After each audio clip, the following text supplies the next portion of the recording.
Good afternoon, folks. Fred Campos, owner of DFW Website Designers. It is Friday, April the 2nd, 2021, and this is episode number 157 of your 3 business tips at 3 o'clock and in around 3 minutes.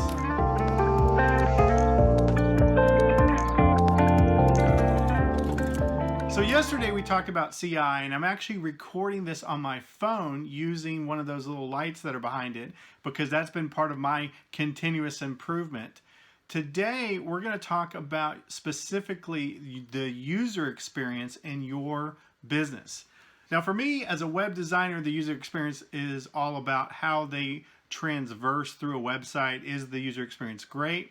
But the user experience could be how they interact with you in person in your meetings, how they interact with you on the phone. What is the user experience that gets them to buy your product or service? So that's what we're going to talk about today. We're going to talk about it being smooth, it being easy for the call to action, and about something called AAR, which stands for After Action Review. Business tip number 1. Whatever the user experience is in your organization, it has absolutely got to be smooth. It's got to be clean, it's got to be simple, and it's got to be intuitive. Again, I'll use the example of websites, picking on my business.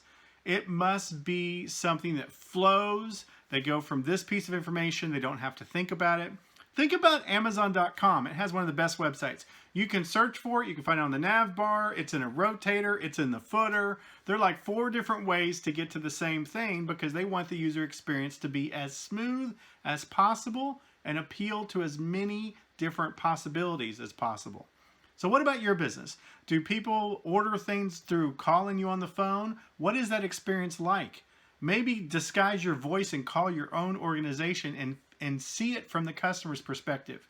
That's my first tip. Make it smooth. Business tip number 2, evaluate your call to action. First off, we talked about this in episode 15. Call to action is the money move. Whether they click to buy, let's say you're selling a book, the call to action is to buy the book.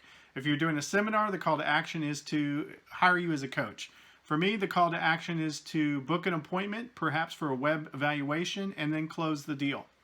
Make sure your call to action is clear, it's in your presentations, and that it is smooth, like we talked about before. Third and final tip is there's something called an AAR. It's very similar to the CI discussion we had yesterday. It stands for After Action Review. And that is, after the client has bought, do you ask them questions? How is their experience? Do you review a process? Do you review the flow after it's done working backwards? Hey, how was the product shipped? Did it arrive correctly? Did you call the customer? Was everything good? Were there things you could do better? So that's called the AAR, After Action Review. Again, these are tips that I'm learning myself. I want to share them with you always because I want you guys to be awesome. Now go back to sleep.